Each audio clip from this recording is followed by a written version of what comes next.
नमो नमः। अद्य वयं संस्कृतं पठिष्यामः। महारानी श्री जया महाविद्यालये भवतां सर्वेषां स्वागतमस्ति। अस्मिन् कक्षायां वयं माहेश्वरसूत्रविषये पठिष्यामः। महाराजा सूरजमल ब्रिज विश्वविद्यालय द्वारा BA प्रथम वर्ष कक्षा के एक प्रश्न पत्र में इस लघु सिद्धांत कौमुदी को लगाया हुआ है। तो हम उस लघु सिद्धांत कौमुदी की प्रारंभिक जो माहेश्वर सूत्र हैं उनके बारे में आज चर्चा करेंगे। भगवान शिव के द्वारा डमरू बजाया गया। उस डमरू बजाने के समय जो आवाजें निकली थी उन आवाजों को एक महर्षि द्वारा पहचाना गया और वो महर्षि कौन थे? महर्षि पाणिनि। तो महर्षि पाणिनि के द्वारा जो आवाज पहचानी गई वही माहेश्वर सूत्र के रूप में जानी गई। अब उन्हीं के विषय में एक श्लोक बनाया।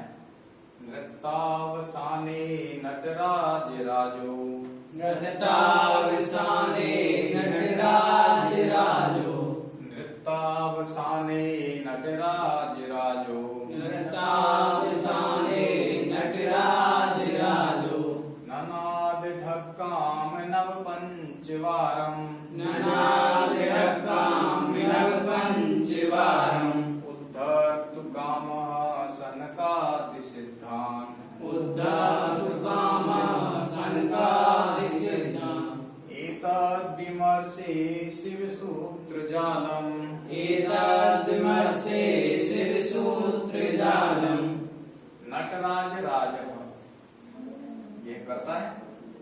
नृत्तावसाने, इस नटराजों के राजा ने अर्थात भगवान शिव ने नृत्तावसाने, नृत्य के अवसान होने पर, अर्थात वो कौन सा नृत्य करते हैं भगवान शिव?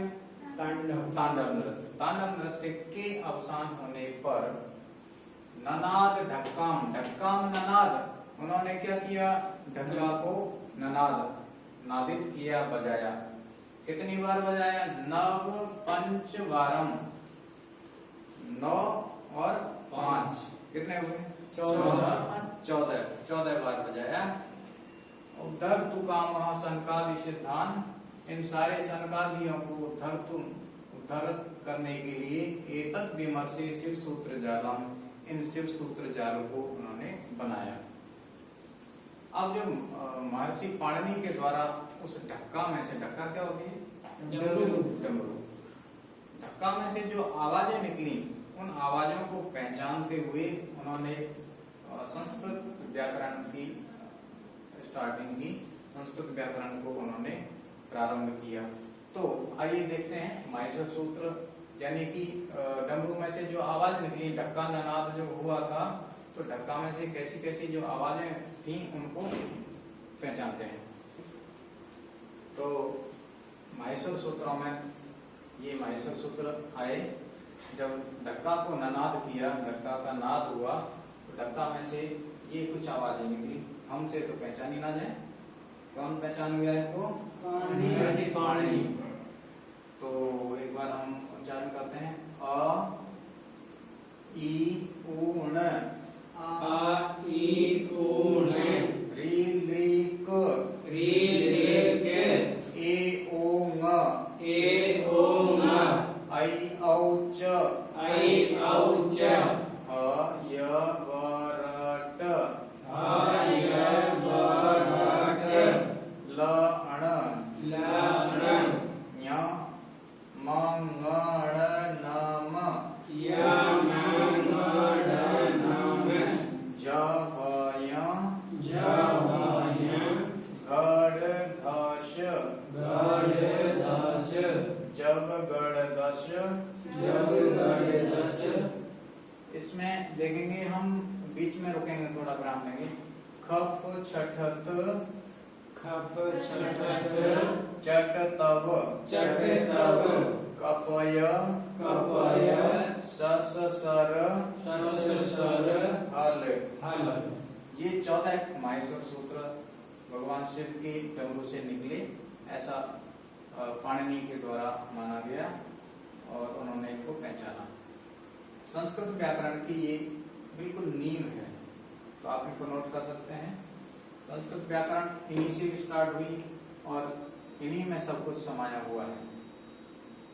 देखते हैं अब इनमें हम गौर करें तो 4 माहेश्वर सूत्र जो हैं अ, इ, ऊण, ऋ, ऋग, ए, ओंग, ऐ, औच, ये स्वर को बताने वाले हैं।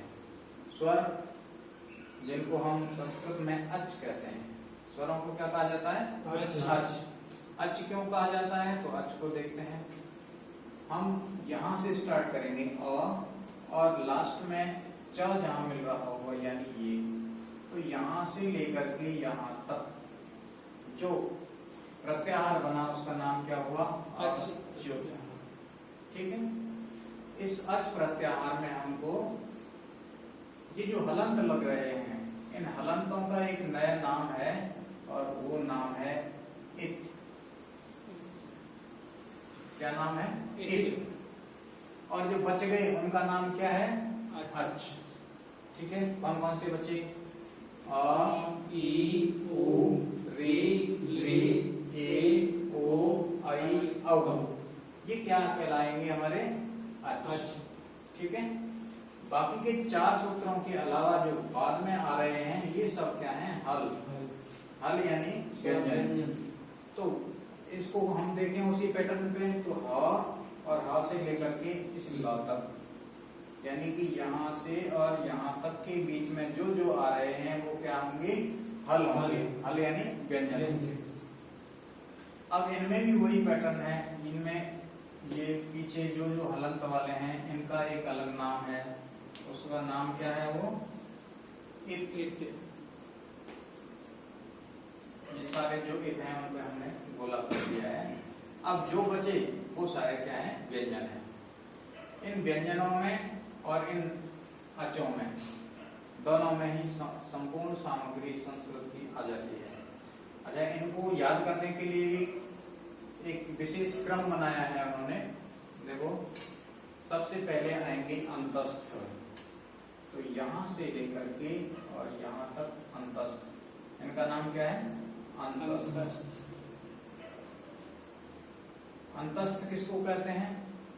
यणो अंतस्थाः, जो यण प्रत्याहार में है वही अंतस्थ हैं।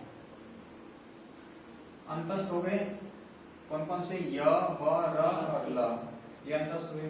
इसके बाद हम चलते हैं उसमें हमारे वर्गों में।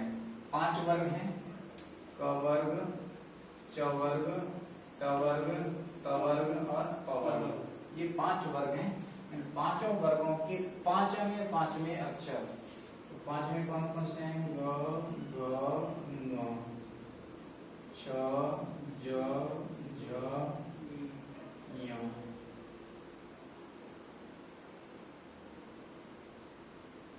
थ, द, ध, ण, थ, द, ध, न, प, ब, भ और म।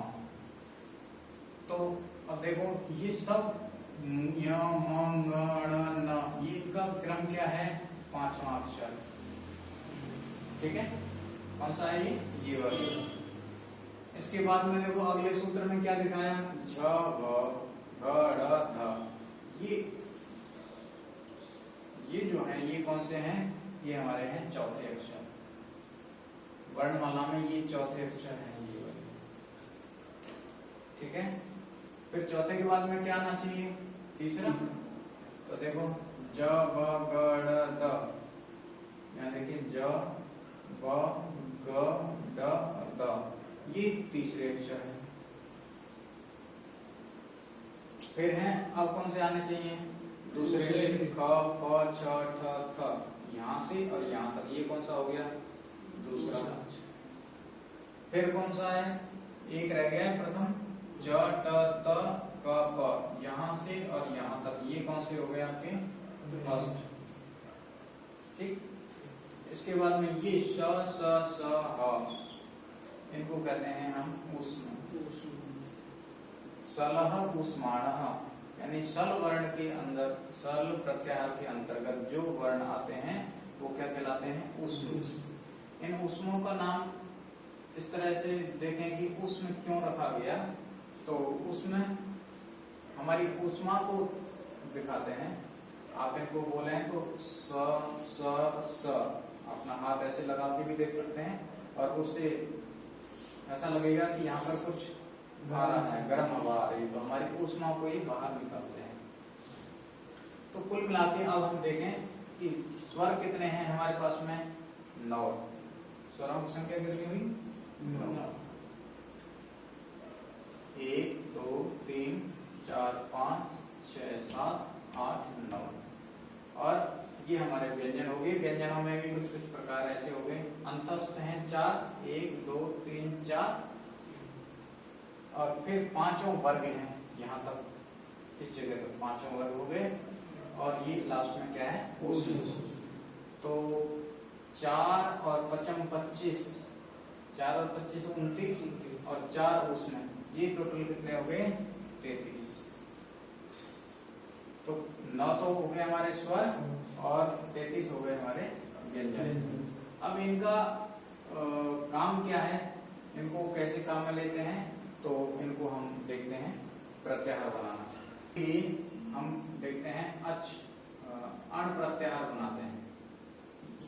प्रत्याहार के लिए हम क्या करें, पहला अक्षर ले सकते हैं, दूसरा ले सकते हैं, तीसरा ले सकते हैं, लेकिन इनके साथ में एक ऐसा जरूरी है, ऐसा का मतलब एक इत होना जरूरी है।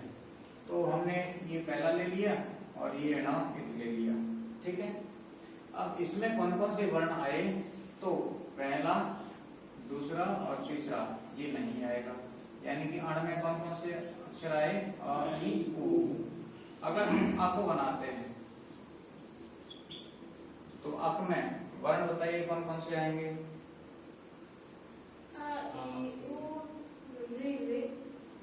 ये तो नहीं आएगा, ठीक, बिल्कुल सही बताया, अ ई उ री और री। ऐसे ही हम अगर एंग बनाते हैं, एंग, तो बताइए कौन कौन से आएंगे, ए ओ बस ए और ओ। अगर हम इसमें अच बना दें तो बताइए, आ ई उ री रे ए ओ आई री री और ए ओ आई ए ओ आई और औ। इस तरह से ही माहेश्वर सूत्रों से हम प्रत्याहार का निर्माण कर सकते हैं। इन प्रत्याहार के निर्माण करने में हम यही पैटर्न रखेंगे। अब चाहे इसमें स्वरों वाले सूत्रों में देखें या फिर हलों वाले में देख सकते हैं।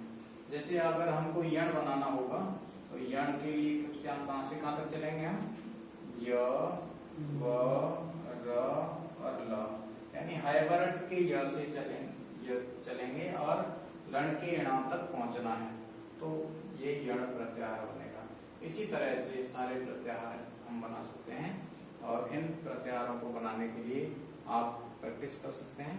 प्रैक्टिस करने के बाद में आपको कोई समस्या हो तो कमेंट बॉक्स में कमेंट करें और हमसे जो समस्या होगी हम उसका समाधान करेंगे। आज की क्लास यहीं तक, हम मिलते हैं अगले किसी टॉपिक के साथ में फिर से एक बार।